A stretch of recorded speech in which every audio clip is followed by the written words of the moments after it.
पीछे आएंगे तो वॉक हो जाएगी। 3 स्टेप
पाकिस्तान का मतलब क्या?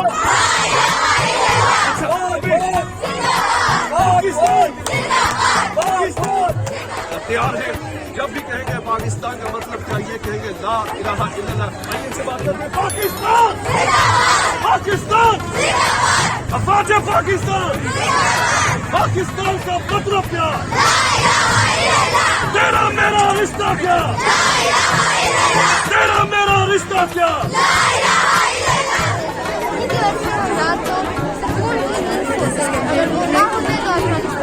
ठीक है, आप क्या कहेंगे बेटा?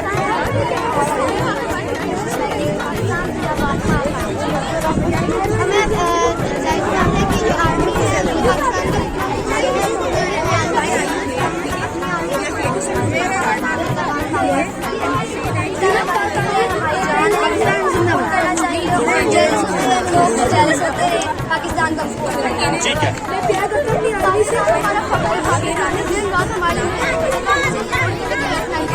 पाकिस्तान ठीक है। नाज़रीन, यहाँ पर मौजूद स्कूल के बच्चों से हमने बात की। उनका ये कहना है कि पाकिस्तान जो अफवाज पाकिस्तान हमारा फख्र है और इंशाअल्लाह ताला पाक फौज जिंदाबाद है और इस पाकिस्तान को इंशाअल्लाह क़यामत की सहर तक इसी तरह जिंदा जले रहना है। ज्यादा से ज्यादा बच्चे आगे पढ़ें और पाक फौज में हिस्सा लें ताकि हम अपने मुल्क ज़्यादा से ज़्यादा पढ़ें और आर्मी में जाएँ और काफ़ी ज़्यादा जाएँ और अपने हिफाजत करें। जैसे आर्मी हमारे लिए मेरा जान दे देती है।